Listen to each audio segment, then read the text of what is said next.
저는 결혼한 지 3년 만에 남편과 시댁 식구들의 추악한 민낯을 알게 되면서 어쩔 수 없이 이혼하고 혼자 살게 되었네요. 결혼부터 이혼까지 이 자리에서 말로 다 할 수 없을 정도로 많은 일들이 있었지만 뻔한 이야기들은 전부 걷어내고 중요한 본론만 이야기하겠습니다. 저는 2살 위로 친오빠가 하나 있고 저희 부모님 두 분은 모두 공인중개사를 하고 계세요. 처음엔 아빠 혼자 하시다가 제가 중학교 들어갔을 때부터 엄마도 공부를 해서 공인중개사 자격증을 취득하시더니 덜컥 사무실을 개업하시더라고요.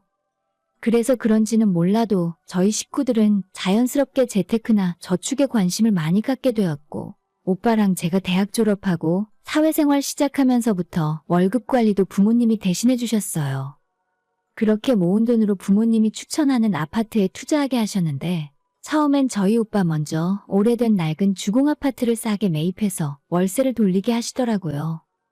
그거 월세 받아봐야 얼마나 하겠나 싶어서 저는 별 관심이 없었지만 몇 년 후에 재건축이 결정되면서 천지가 개벽해버렸습니다. 처음엔 오빠가 1억 조금 넘게 주고 산 낡은 아파트였는데 재건축 완공이 되었을 때는 6억 정도 했었고 작년에 10억까지도 갔었는데 지금은 다시 내려서 6, 7억 하고 있는 걸로 알고 있어요. 아직 오빠가 장가는 가지 않았고 부모님 댁에서 같이 살고 있기 때문에 그 집은 전세 주고 있지만 언젠가 좋은 여자 만나서 결혼하게 되면 신혼생활 시작하기에도 더할 나위 없이 좋은 곳이죠. 반면에 저는 4년 전에 부모님 권유로 별 생각 없이 넣었던 주택 청약에 당첨되었어요. 청약을 넣으라고 했던 건 부모님이지만 그 뒤로 전부 제 돈으로 중도금 이자에 잔금까지 치르고 올해 초 완공되어 남편과 함께 새 집에 들어와서 살고 있습니다. 제가 사는 동네가 어딘지 딱 집어서 이야기할 수는 없지만 그래도 서울에서 가까운 경기도권이고 부모님 덕분에 내 집장만 할 수 있어서 항상 감사하는 마음이죠. 월급 모아서는 평생 걸려도 집을 살까 말까 했을 텐데 오빠나 저나 20대 사회초년생 때부터 부모님이 돈 관리를 해주신 덕분에 평생 내 집 걱정은 없이 살 수 있게 되었네요. 원래 어른들 말씀을 잘 들으면 자다가도 떡이 생긴다는데 평생 부모님에게 잘해야겠다는 생각을 갖고 살고 있어요. 지금이야 작년 말에 비해서 집값이 많이 떨어지고 있지만 그래도 내 집 하나 있는 게 심적으로 얼마나 든든한지 모릅니다. 남편이랑 3년 전에 결혼했을 때 2년 뒤면 완공인 이 집에 들어오기 위해서 전세를 2년 동안 살았었어요. 그때는 어차피 들어가서 살 집이 있으니 옵션 다 있는 작은 오피스텔을 하나 얻어서 살았습니다. 둘이 살기엔 좀 좁고 오피스텔이라 불편한 점도 있었지만 어차피 조금만 참으면 제 집에 들어가서 살 수 있으니 견딜만 했습니다. 2년 계약 기간 끝나자마자 새 집으로 들어왔고 아파트 잔금 치를 때 남편이랑 같이 대출받아서 공동명의로 할까 싶었지만 그 소식을 들은 저희 부모님께서 차라리 돈이 부족하면 본인들이 빌려줄 테니까 아직은 남편과 공동명의를 하지 말라셨어요. 결국 친정부모님 말 듣고 제가 은행 대출받고 제 명의로 등기치고 진행하게 되었는데 지금 와서 생각해보면 역시 부모님 말씀이 다 맞는 말이었습니다. 저야 제 집을 지킬 수 있게 되어 좋았는데 남편 입장에서는 저나 저희 부모님에게 서운한 마음을 감추질 못하더라고요. 내 명의도 없는데 내가 뭐하러 비싼 돈 들여서 혼수를 해가는데?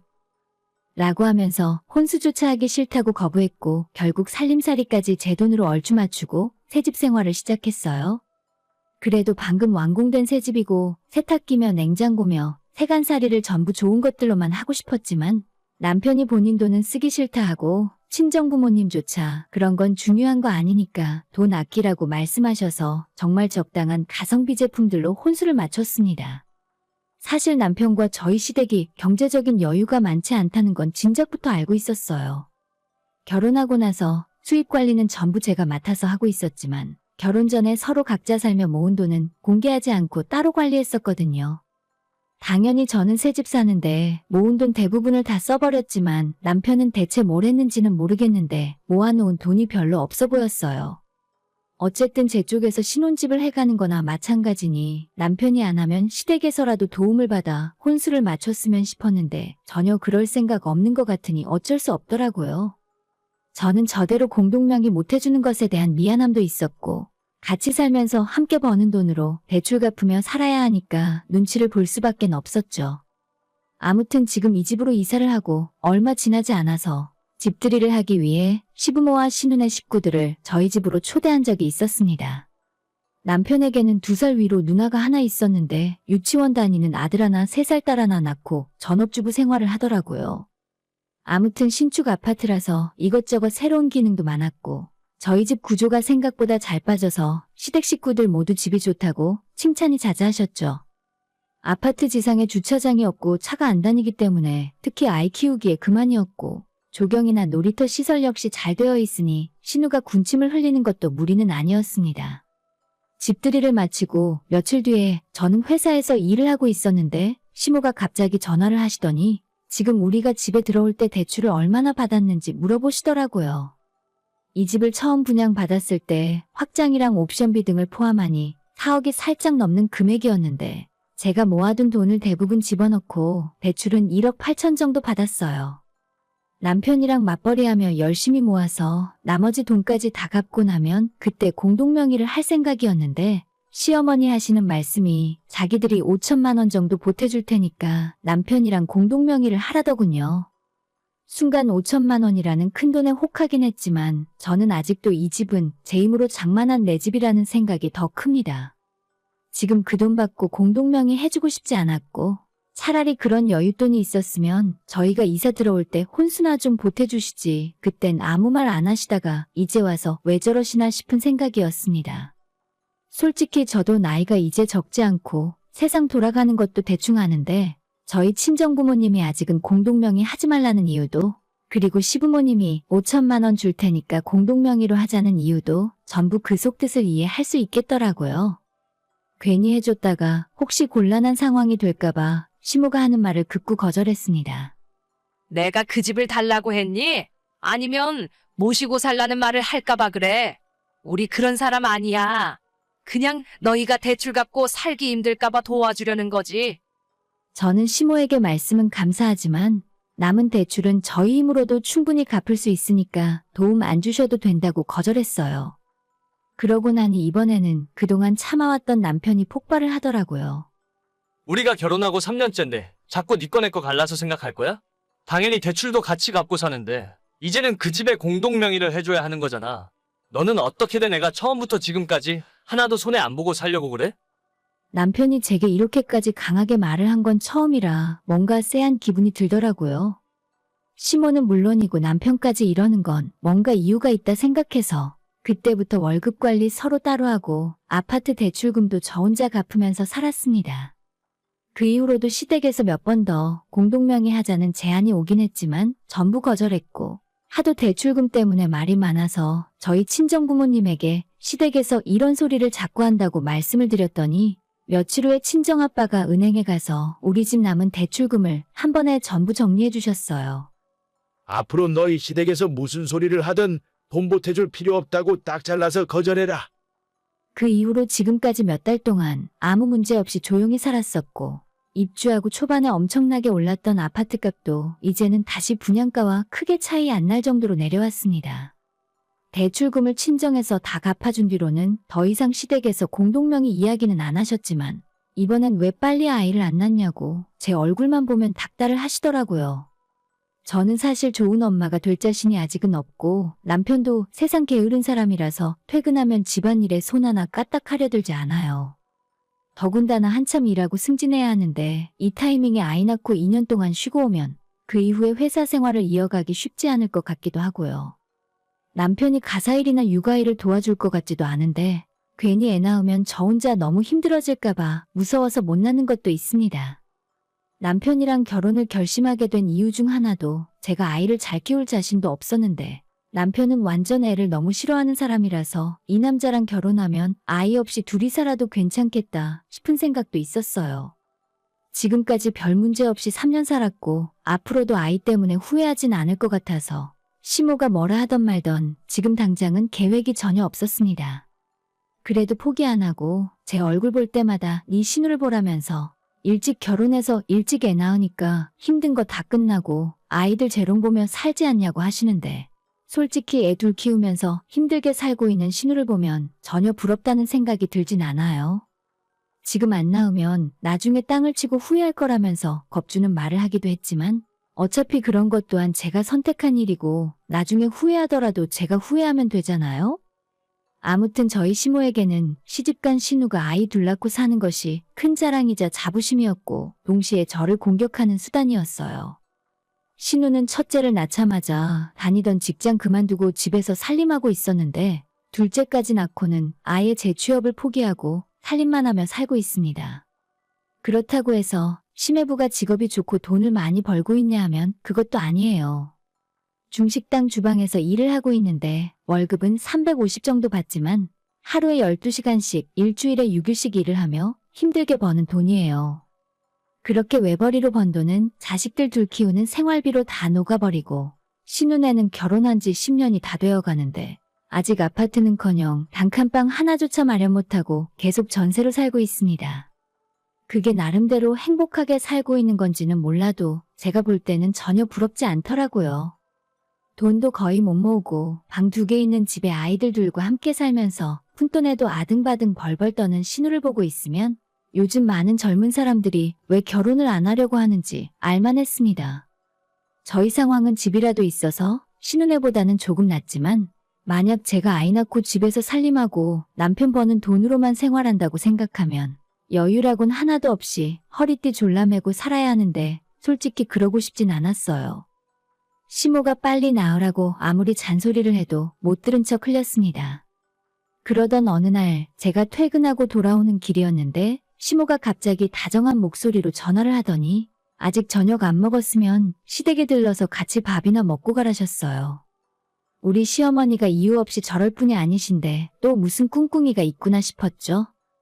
나한테 돈 빌려달라고 하려나 대체 무슨 일로 그러는 건지 마음을 단단히 먹고 시댁으로 들어갔는데 이미 저희 남편도 와 있었고 신우까지 같이 있더라고요. 진짜 오늘 날 잡고 심각한 이야기를 하려는 건가 보다 생각하며 차려놓은 밥이 코로 들어가는지 입으로 들어가는지도 모르고 저녁 식사를 대충 마쳤어요. 밥상 다 치우고 다 같이 둘러앉아서 과일을 먹고 있었는데 그때 시모가 본격적인 이야기를 꺼내기 시작했습니다. 요즘 대출도 비싼데 정작 아파트 값은 내리지도 않더라. 너는 진작에 사돈 어른 말씀 듣고 집 사놓길 잘한 거야. 대체 무슨 말을 하려고 마음에도 없는 이야기를 하는 건가 정신 똑바로 차리고 있었는데 갑자기 시모가 제 손을 붙들면서 아들한테 얘기 들어보니까 너네는 어차피 당장 애 낳을 생각도 없다면서? 그럼 어차피 그런 넓은 집이 당장 필요한 것도 아니잖니? 그때 보니까 단지 안에 어린이집도 있고 애 키우기 좋을 것 같은데 희진이네 둘째가 초등학교 갈 때까지만 너네가 집 빌려주면 안 될까? 저보고 제 집을 신우한테 빌려주란 소리를 하더라고요. 신우가 집에서 애 둘 키우다 보니 나가서 일도 맘대로 못하고 생활 자체가 너무 힘들다면서 만약 저희가 아파트를 빌려주면 단지 안에 있는 어린이집에 안심하고 애들을 맡기고 나가서 맞벌이를 할 수 있다는 것이 그 이유였습니다. 솔직히 맞벌이는 지금도 신우가 마음만 먹으면 얼마든지 할 수 있다고 생각하는데 본인이 일할 마음이 없는 게 문제 아닌가요? 꼭 단지에 어린이집이 있고 가까운 거리에 유치원, 초등학교가 있어야만 맞벌이를 할 수 있는 건 아니잖아요? 게다가 이제 겨우 신우네 둘째가 3살인데 초등학교 들어가려면 최소 4년은 제 집에서 살겠다는 거고 그 대가로 저희한테 줄 수 있다는 돈은 신우가 지금 갖고 있는 전세보증금 1억에 시부모가 5천을 더 지원해 줄 수 있답니다. 그 돈 받고 우리는 나가서 전세 구해서 살다가 몇 년 뒤에 제 집으로 돌아올 때는 다시 그 돈을 갚아야 하는 거죠. 새 집이고 첫내 집이라 애지중지 아끼고 보살펴가며 살고 있었는데 아이들 손에 집을 맡겨놓으면 바닥이고 벽이고 멀쩡히 나만 하는 게 있겠습니까? 남한테 전세 줄 생각 없어서 시스템 에어컨이랑 다른 옵션이란 옵션도 집 분양받을 때 전부 넣었단 말이에요. 당연히 말도 안 되는 조건이었고 내가 왜 멀쩡한 내 집 놔두고 다른 곳에서 전세 살아야 하냐고 따졌습니다. 1억 5천 가지고 요즘 아파트는커녕 깔끔한 빌라를 찾기도 어려운데 그럴 이유가 없잖아요. 제가 단칼에 거절하자 옆에서 듣고 있던 신우는 금방이라도 눈물을 터뜨릴 것처럼 울상이 되어버렸고 시모는 가족끼리 그런 양보도 못해주냐며 어차피 집 명의를 달라는 것도 아니고 1억 5천에 전세 준다고 생각하면 되지 않냐며 궤변을 늘어놓았습니다. 어머니, 아무리 말씀하셔도 이건 좀 아닌 것 같아요. 앞으로 이런 이야기 하실 거라면 따로 불러내지 않으셨으면 좋겠네요. 단호하게 말을 끊고 자리에서 일어났는데 신우는 기다렸다는 듯 눈물까지 펑펑 흘리고 시모는 어쩜 너는 사람이 그리 매정하냐면서 너가 애가 없으니 애 있는 사람 심정을 헤아려 주지 못한다고 결국 제가 문제라 하시네요. 아무리 말씀하셔도 그건 무리라고 손사래를 치며 시댁을 빠져나왔는데 저를 따라서 신발도 제대로 안 신고 뛰어나온 남편이 다짜고짜 제게 소리를 지르더라고요. 야, 너는 진짜 우리 식구들을 가족이라고 생각은 하고 있는 거냐? 세상에 돈이면 다인 줄 알아? 우리 누나가 애들 키우면서 얼마나 힘들어하는데 너가 그 정도 양보도 못 해줘? 우리 집에서 공동명의 해달라고 하니까 남은 대출금도 다 갚아버리고 진짜 사람을 무시해도 정도가 있지. 지금 당장 제가 사는 이 집을 전세로 내놓아도 3억 이상은 충분히 받을 수 있어요. 제게 집을 비워달라고 할 거라면 최소 시세에 맞춰서 그 정도 돈은 줘야 하는 거 아닙니까? 그래야 저도 나가서 다른 집 구해서 살던지 하죠. 만일 신우가 애 데리고 들어와서 살면서 우리 집 망가뜨리고 나가기라도 하면 나중에 물어주기나 할까요? 저도 더는 못 참고 남편에게 나한테 쓸데없는 소리 하지 말고 가만 보면 당신네 식구들이 나한테 불만이 참 많은 것 같은데 그럴 바엔 이혼하고 너희 식구들끼리 서로 도우며 오순도순 살라고 이야기했습니다. 너무 화가 나서 홧김에 해버린 말이지만 어느 정도는 진심도 있었어요. 남편은 제 말에 정색하면서 지금 자기랑 이혼하겠다고 하는 거냐 되물었고 저도 질세라 이젠 이혼해도 아무 상관없다고 대답했어요. 한참 아무 말 없이 서 있던 남편이 기껏 한다는 소리가 이혼하면 재산 분할은 반반씩 해야 하는 거 알고 있지? 라고 하더군요. 남편과 제가 최근 들어서는 돈 관리도 따로 하고 있고 지금 살고 있는 제 명의의 집은 결혼 전에 분양받아서 들어온 건데 분할하고 자시고 할 게 어디 있습니까? 당신이 나한테 10,000원짜리 한 장 보태준 거 있어? 혼수도 하기 싫다고 해서 전부 내 돈으로 했잖아. 그냥 우리 집에서 당신 몸뚱이만 빠져나가면 끝인 것 같은데. 남편은 이사 오기 전 2년 동안 월급을 저한테 다 맡기고 있었으니까 본인 몫의 재산은 나눠받아야 한다고 주장하더라고요. 그 돈은 생활비 쓸 것만 빼고 은행에 그대로 넣어두고 있었습니다. 적금 통장 하나와 비상금 통장 하나 따로 만들어서 관리하는 중이었는데 당장 집에 오자마자 남편 몫을 정확하게 계산해서 남편 통장에 넣어주었어요. 하지만 아직도 분위기 파악을 못했는지 겨우 이거 받고 못 나가겠다며 방방 뛰었고 그러거나 말거나 일단 내 집에서 짐부터 들고 나가라고 쫓아내버렸죠. 그 이후 한동안 남편이 시모와 신우까지 데리고 변호사 사무실도 찾아다니고 어떻게든 저한테 집을 뺏어내기 위해 알아보러 다닌 것 같더라고요. 하지만 이 집에 남편 몫이 대체 어디 있습니까? 계약도 제 돈으로 제 명의로 했고 중도금과 잔금도 제 돈으로 냈고 심지어 남은 대출까지 전부 저희 부모님이 해결해 주셨잖아요. 남편은 저희 집 신발장 문짝 하나도 떼어갈 권리가 없습니다. 여기저기 변호사 사무실 돌아다녀봐도 남편이 아무것도 얻어내지 못한다는 결론에 이르자 다시 저한테 미안하다며 사과를 하더니 이혼 이야기는 없던 일로 하자더라고요. 제가 미쳤습니까? 이제 와서 다시 그 사과를 받아주게? 나도 집 하나 있다고 유세 떠는 며느리 소리 듣기도 싫고 너네 식구들 염치 없는 부탁을 매번 거절하는 것도 싫어. 이미 당신 목숨 다 갈라서 줬으니까 그냥 도장 찍고 끝내? 여기서 합의를 해도 좋고 소송으로 가던 어떻게 하던 원하는 대로 맘대로 해보라고 했어요. 더 이상 나한테 10원짜리 한 장이라도 뺏어갈 수 있으면 법대로 하라고 했더니 결국 며칠 못 가서 남편도 서류에 도장 찍고 이혼 절차 마무리하게 되었네요. 남편을 집에서 쫓아낸 건 11월 말이었고 이혼 서류에 도장 찍은 건 12월 중순이었습니다. 처음에는 남편 내보내고 횡해진 집에서 혼자 어떻게 사나 걱정했는데 오히려 짐 다 빼고 나니 집이 훨씬 더 넓어져서 좋더라고요. 밥 해줘야 하는 사람도 없고 집 어지르는 사람도 없고 퇴근하면 저 혼자 맛있는 저녁 먹고 아파트 헬스장에서 운동하고 산책을 즐깁니다. 지금까지 3년 동안 왜 저런 인간 비위를 맞추고 눈치 보느라 피곤하게 살았는지 그 시간이 너무 아깝다는 생각이 들어요.